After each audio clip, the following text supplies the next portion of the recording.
Hello guys, welcome back to another new video. ব্লোরিক মিশ ম্যাজিকের পক্ষ থেকে একটা নতুন ভিডিও। আজকে আমি একটা দড়ির ম্যাজিক দেখাচ্ছি, খুব সুন্দর একটা ম্যাজিক। একটা স্মল একদম ছোট দড়ি আছে, একটা হচ্ছে মিডিয়াম, একটা মিডিয়াম দড়ি আছে, একটা লার্জ সব থেকে বড় দড়ি আছে একটা। ওকে, এই স্মল দড়িটা আমি ধরলাম হাতে, দেন মিডিয়াম, দেন লার্জ। ওকে, আচ্ছা এই লার্জ এই স্মল দড়িটা আমি রাখলাম হাতে, সরি এই স্মল দড়িটা রাখলাম। আচ্ছা, দেন মিডিয়ামটা রাখছি, দেন লার্জটা রাখছি।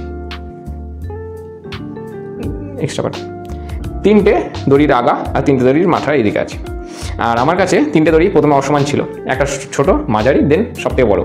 আমি যদি তিনটে দড়ির আগা আর মাথা ধরে একটু জোরে টানি, দেখা যায় তিনটে দড়ি সমান হয়ে গেছে, প্রায় সমান। তিনটে দড়ি প্রায় সমান হয়ে গেছে। আচ্ছা, আমি কাউন্ট করে দেখিয়ে দিচ্ছি সবথেকে ভালো। 1, এই যে 1, 2 and last one is 3। Total তিনটে দড়ি তিন মাপের হয়ে, মানে একদম সেম মাপের হয়ে গেছে। আচ্ছা, এইভাবে যদি আমি এই নিয়ে এটা স্ন্যাপ করি, দেখা যায় আবার তিনটে দড়ি যেরকমভাবে শুরু করেছিলাম সেই অবস্থায় চলে গেছে, small, medium, large. Thank you.